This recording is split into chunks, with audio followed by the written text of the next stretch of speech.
আসসালামু আলাইকুম ভিউয়ার্স। আজকে আসলাম তোফাজ্জল ভাইয়ের খামারে। আজকের একটি বিষয় নিয়ে আপনাদের সাথে শেয়ার করব, যে ব্রুডিং অবস্থায় জায়গা বাড়ানোর বিষয়। অনেকে আছে ব্রুডিং থাকা অবস্থায় জায়গা একবারে বেশি ছেড়ে দেয়, যার কারণে অনেক সময় মর্টালিটি হার বেড়ে যায়।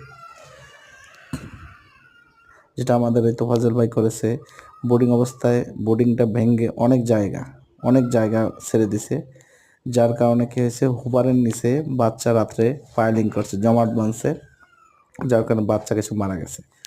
যেটা করতে হবে, আস্তে আস্তে জায়গা বাড়াতে হবে। বোর্ডিং ভাঙার পর যে কটা বোর্ডিং থাকবে, হয়তো বা 4টে বোর্ডিং থাকলে 2টা পার্টিশন করে দিতে হবে।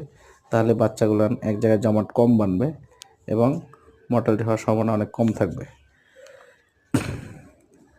একটি বিষয়, এই খামারে কিছু মুরগি অনেকটা ওয়েট কম, যার কারণে খাবার কম খাচ্ছে। বাচ্চা খালে পরিচর্যাটা বাচ্চার বেশি দরকার। বারবার একটু খামারে খাবার দেওয়া, পানি দেওয়া, বারবার একটু খাবার দেওয়া, খাবার পানি বেশি খাবে, ওয়েট আসবে। এখন খামারে আসছি এবং বাচ্চাগুলো নাড়াচাড়া করা হচ্ছে, দাবার দেওয়া হচ্ছে, খাবার খাচ্ছে, পানি খাচ্ছে।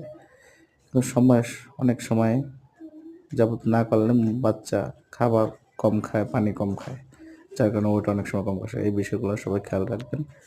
সবাই আমার এই ইউটিউব চ্যানেলটা সাবস্ক্রাইব করবেন, সবাই ফলো করবেন, পাশে থাকবেন। আসসালামু আলাইকুম।